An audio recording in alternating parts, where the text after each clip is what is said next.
Okay, so we're about a month into our winter retreat, and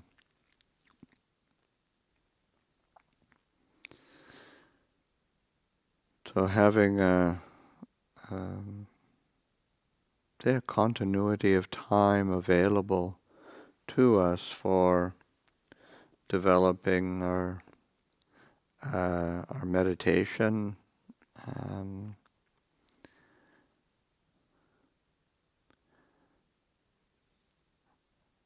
just take the opportunity maybe this evening to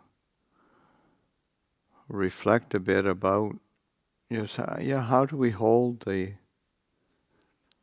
meditation? How do we um, approach it? Because how we hold it, how we approach it is a huge conditioning factor in how what result we get. Um,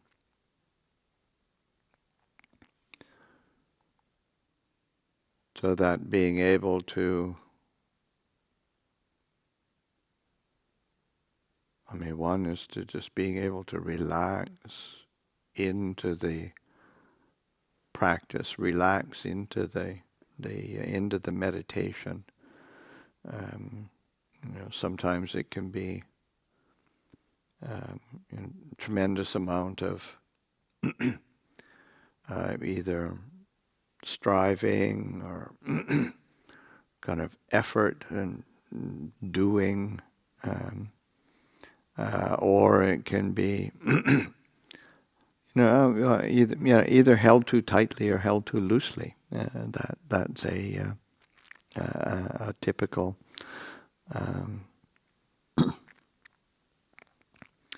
way that we miss the mark, and that's a very age-old conundrum or problem that we face, and just that, and why the Buddha's emphasis on the middle way is so important and requires a whole lot of reflection and finesse, really. It's not just some kind of random process or some kind of rigid kind of cut and paste, or just trying to make it fit into some kind of idea or ideal that we have. It requires a balance and a certain subtlety of what this middle way actually is, what it means.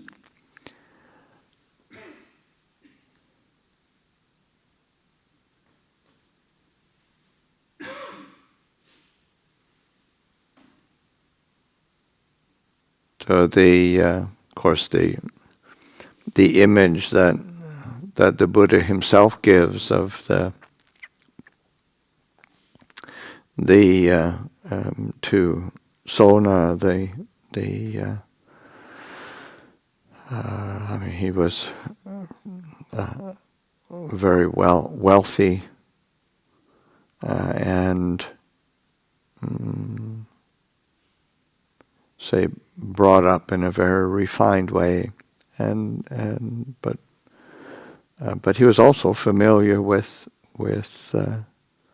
music, so that the Buddha used a musical simile or a musical instrument in the sense of a lute or a stringed instrument in order to have a beautiful sound. You have to tune the the string just right. If it's too tight, too taut, then it either the string breaks or the sound is just too kind of forced. It doesn't resonate nicely.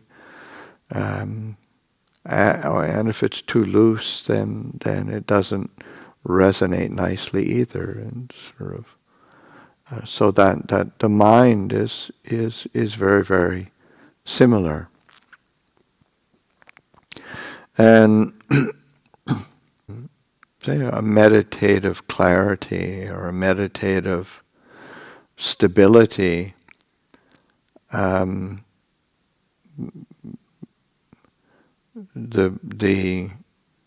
the first thing that's required or the condition is that stepping back from sense desire, sensual desire, gratification, that seeking of gratification, which is also a similar striving as well. So that vivicheva kamehi, that sense of kama, of seeking gratification, of being pleasured by or being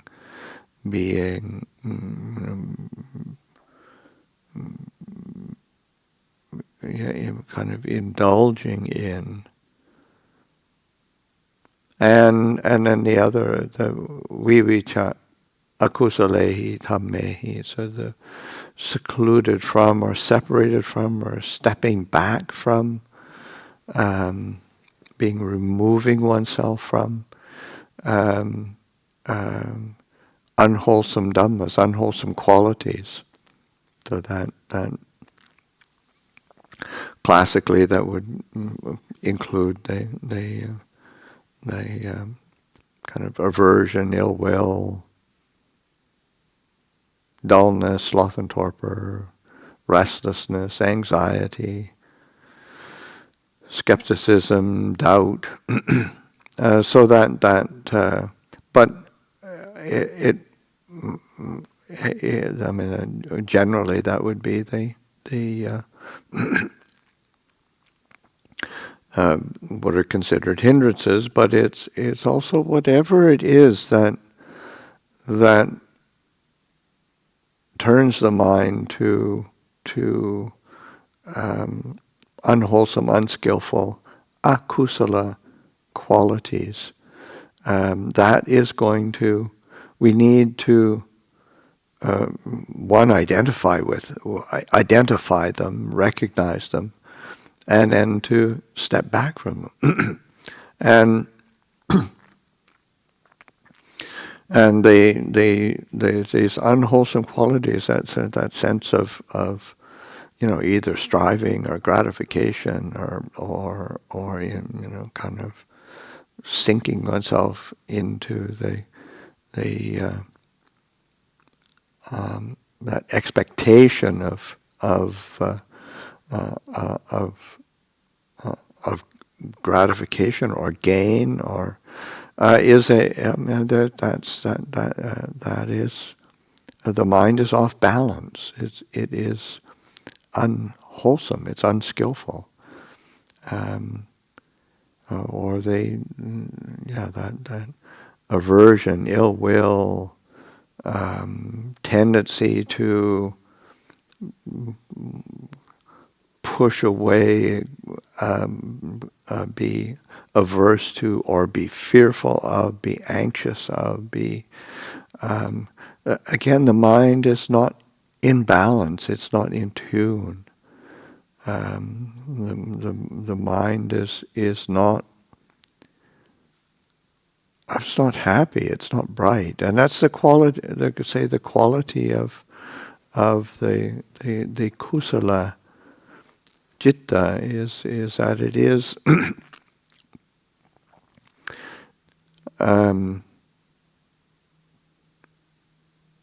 the sense of well-being, a sense of ease, a sense of clarity, a sense of brightness, because there is an energy there, but it's not wound up and tight. There's an energetic quality that is kind of interested and kind of and is it's clear. It's kind of steady. So that sense of the kusala citta is the skillful, wholesome quality of the mind is there is a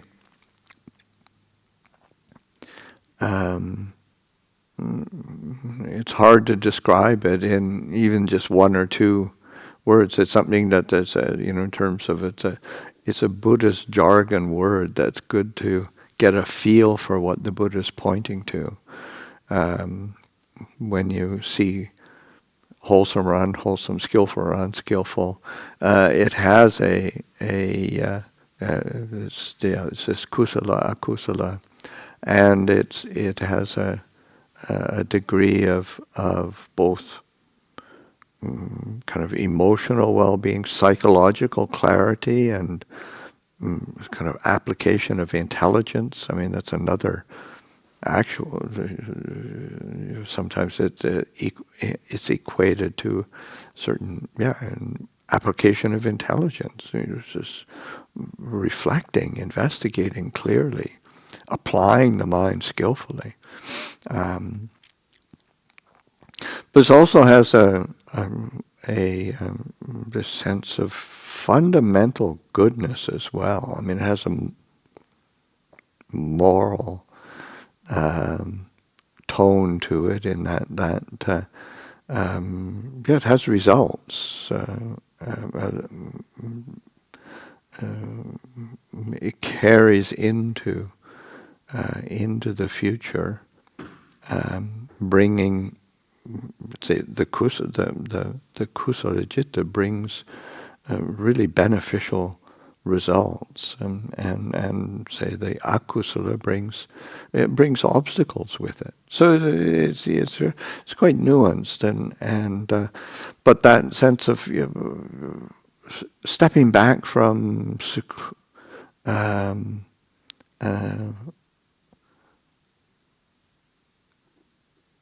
shedding the akusala, and opening the the possibility, or opening the attention to the wholesome, settles the mind. There's an intrinsic quality of settling to the wholesome mind, to these skillful qualities. So there's paying attention to what is it that facilitates the wholesome, and trying too hard, forcing, it has we tighten up, or we wear ourselves out, and that is say that is an obstacle as well, along with the just the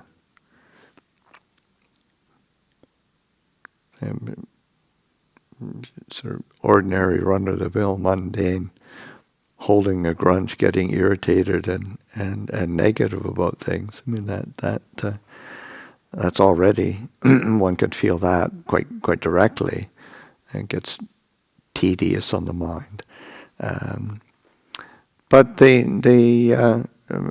turning to the wholesome, turning to the skillful, and finding the objects. That's why, say, when the Buddha, like in the the graduated instruction that the Buddha gives. I mean, he begins with the generosity, benefits of generosity, of giving, of sharing, because it has an intrinsic brightening quality when one shares, when one gives, and rather than approaching life from what can I get, what can I take, how can I hoard and not have to share anything. I mean, that's a miserable state of mind. Whereas when we're happy to share, to give, whether it's material things or our time, our attention, that it brightens the mind, and it makes the mind more settled, more at ease. And so, just sort of, even if we're thinking in terms of, my meditation, my peace of mind. Don't get too close to me. You might disturb my peace of mind. I mean, it's really it's kind of a hopeless state of mind. So that generosity, kindness, sharing, giving, those are all. I mean, it's very supportive of the kusala citta. Virtue and integrity and a clear sense of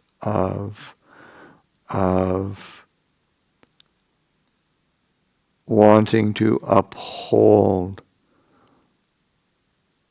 a certain integrity and goodness in our actions of body and speech. And there's again a sense of ease and well-being that's there, and a non-remorse, a non-regret. One doesn't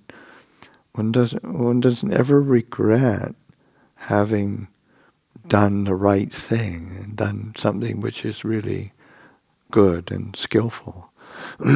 It's something that one can always look back on and be delighted by,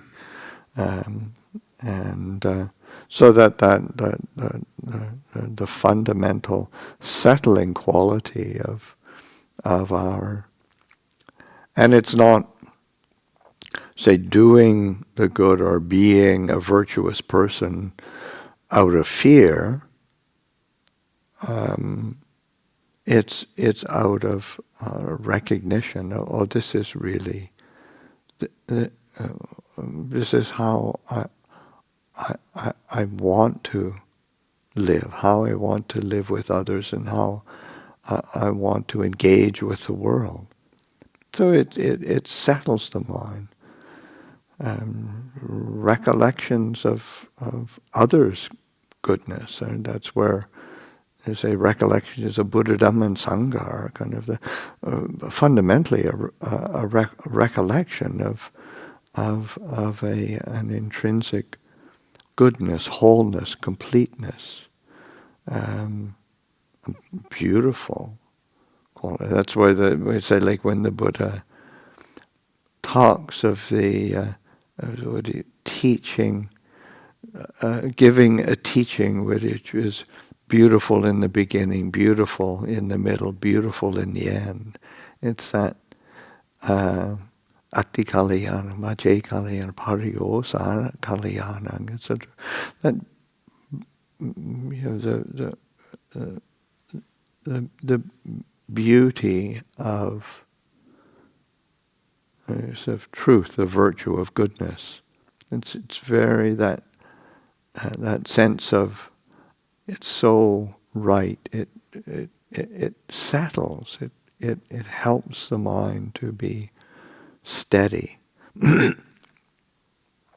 So that meditation is not just about picking up an object, like the breath or whatever, and then just doggedly pursuing it and trying to force one's mind onto it. It's having laid that foundation and returning to that base of the kusala, of the wholesome, of the skillful. There's a delight and ease, and a willingness and happiness to stay with something that is wholesome also. Just that activity of engaging the mind in the pursuit of stillness and kind of a silence of the heart. It's not like forcing the mind into silence, but it's like turning attention to that natural stillness and silence of the heart. And there's it's just very satisfying. There's an ease that comes from that because there's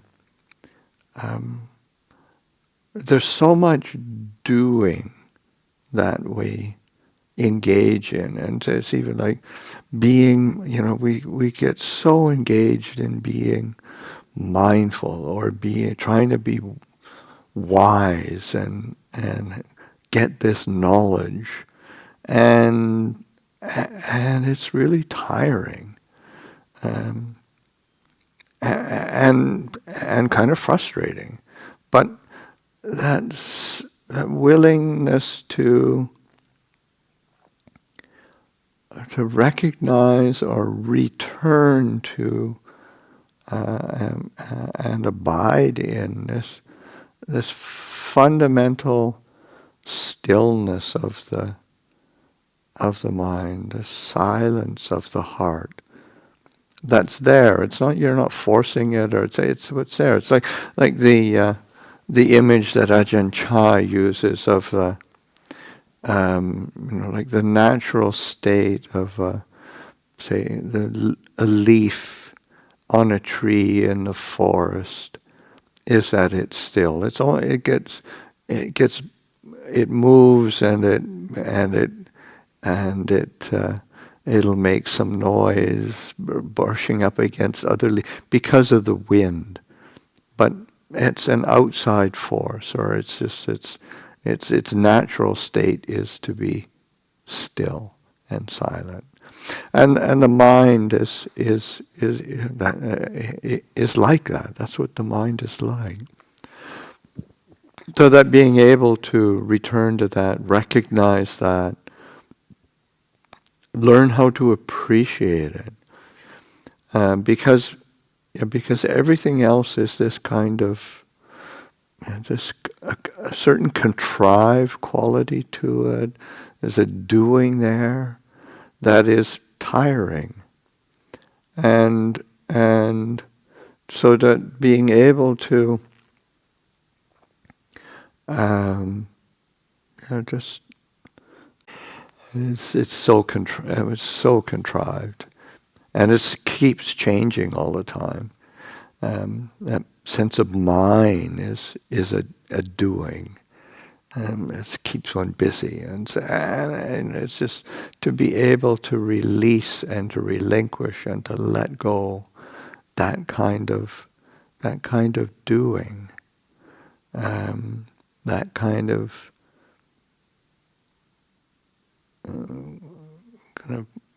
contriving, and it's the peace is in the letting go. The peace is in the release and relinquishing. And even the relinquishment is not so much a doing as a skillful response to that doing. It's just I don't have to pick it up. It's like again Ajahn Chah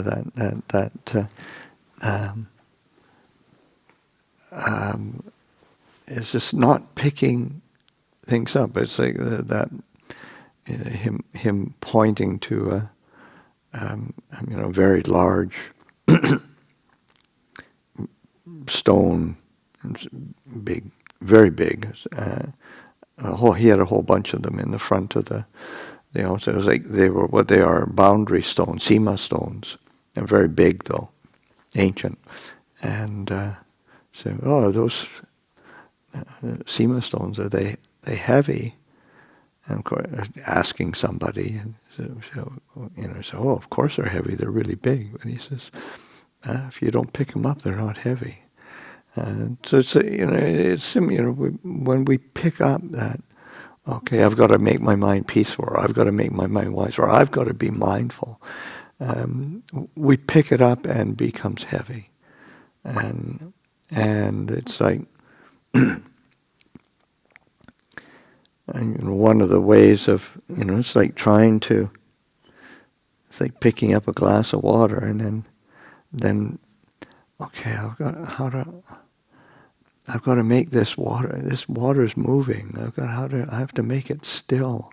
Okay, I've got to hang on to it. It's moving. Great, I got to hold this tighter so it stops moving. And of course it's still moving. Even if I do something else, it's still moving. What do I do? Well, you put it down, and it'll stop moving. It'll settle. It'll become still. So it's a we have to learn how to do that with our minds, and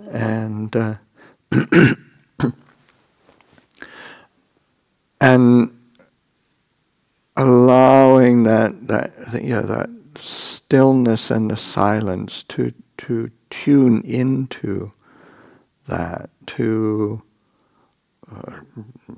dwell in that, to delight in that, because there's where our clarity and our well-being is, and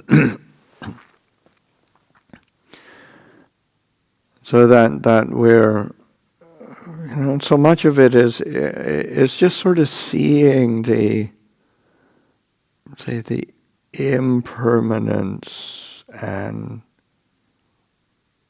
shifting, changing, inconstancy of everything, of the form, whether it's this physical form or whether it's the world outside form, and feelings and perceptions, our thoughts, our views, our opinions, our consciousness itself. And these are they're impermanent, they're changing, they're inconstant, they're constantly shifting, and it can be known, but it's not to be clung to, not to be held to, and certainly not to be taken as me and mine. It's what it is, and we can know it, we can recognize it, we can see it arise, we can see it cease, and we can experience its arising and ceasing. But to be able to just being with that, the quality of knowing, and not trying to form an ownership of, because that's oftentimes what we're trying to. Okay, so I'm trying to become the peaceful meditator, and that becomes an identity or an identification. And the Buddha is, it's the beauty of the Buddha's teaching is that just his clarity of seeing everything as not worthy of being clung to as a self, as a me, as a mind, as a conception. It's like they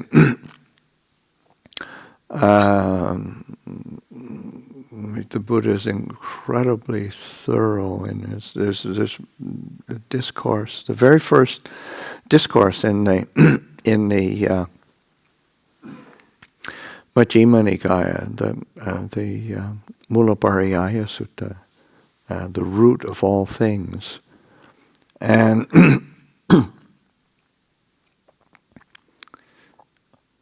and he goes through everything. There's like the physical elements. He doesn't. He directly knows earth as, say, the earth property as the earth property, directly knowing, and then directly knowing doesn't conceive oneself as earth or in earth or apart from earth, or conceive it as me, conceive it as mine, and is able to let go, to relinquish, and it takes that all the way through physical elements, through all the senses, through the seen, the heard, the sensed, the cognized, through the different meditative attainments, through all the elements of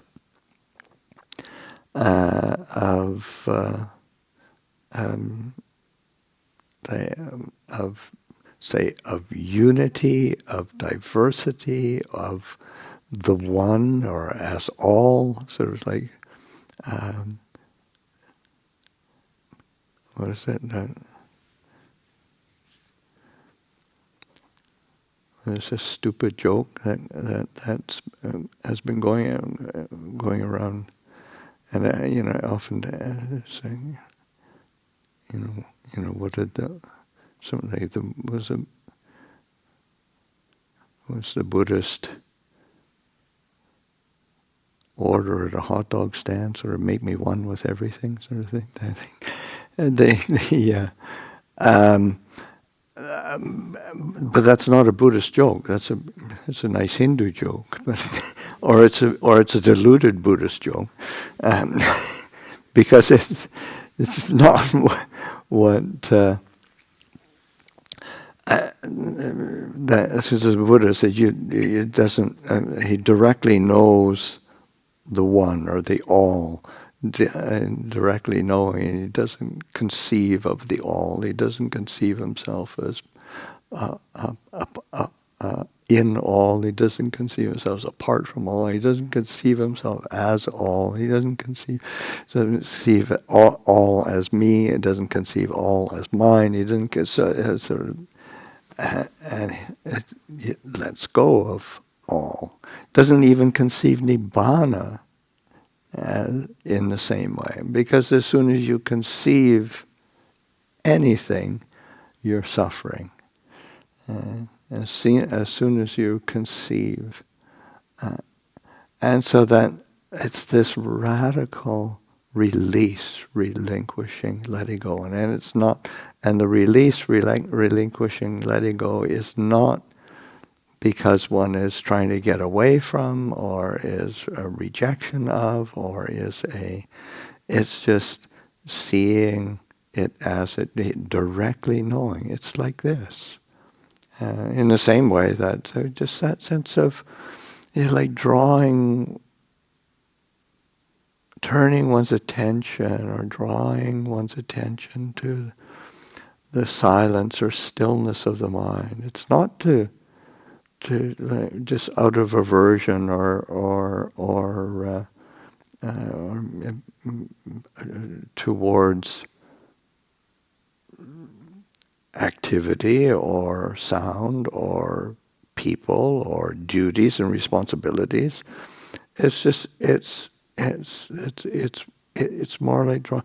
That's the core of our experience that is really nourishing, very nurturing to well-being and clarity and a release. So it's a recognizing the point, directly knowing, oh, this is what is truly wholesome and skillful. Directly knowing what this is not so skillful, not so useful, not so beneficial. It's worthy of relinquishment. It's worthy of not entangling oneself with or complicating oneself with. And so that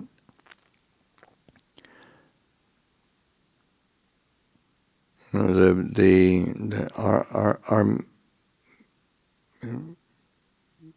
our meditation, our Dhamma practice is on a certain level. You know, it's very fundamental, very simple. That encouraging ourselves to say return to that simplicity, appreciate that simplicity. Secluded or stepping away from that propensity for entanglement in sense desire and the unskillful. And as we do that, increasingly allowing that appreciation of stillness and silence and that tremendously satisfying quality of that. And you know, that we don't lose anything by relinquishing and letting go. We do. We lose suffering and we lose kind of stress and being miserable. But I think that's worth losing. I think it's much more satisfying to be, at ease and clear. So I'll offer that for reflection this evening.